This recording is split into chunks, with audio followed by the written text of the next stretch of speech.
થરાદ વિસ્તાર સુઈગામ તાલુકામાં જે અતિવૃષ્ટિના કારણે જે વરસાદ પડ્યો ને ક્યાંક ને ક્યાંક લોકોને ભારે નુકસાન થયું છે, ત્યારે અહીંયા સુઈગામ વિસ્તારના જે લોકોના ઘર છે અહીંયા પણ મોટું નુકસાન જોવા મળે છે, તેમજ લોકોની ઘરવખરી પણ અહીંયા અત્યારે સંપૂર્ણપણે નષ્ટ પામી છે. ત્યારે અહીંયા કોઈ તંત્રના અધિકારીઓ નહીં, પણ આજે એક લોકગાયક અને એક કોમેડી સ્ટાર છે ગુજુ લવગુરુ છે અને ગબ્બરભાઈ ઠાકોર અને અર્જુનભાઈ ઠાકોર તેમના ભાઈઓ સાથે અહીંયા આવી પહોંચ્યા છે અને આજે અહીંયા લોકોની મુલાકાત લઈ અને લોકોને અત્યારે કીટોનું વિતરણ કરવામાં આવી રહ્યું છે. ત્યારે અર્જુનભાઈ આપણે શું કહેશો? અર્જુન, આજે અહીંયા તકલીફ બહુ છે.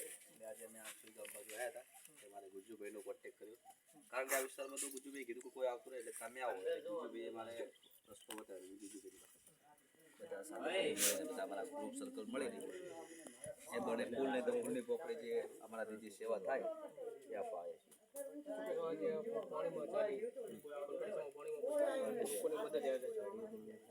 તો આવું જ પડે, જરૂર પડે છે. આપણે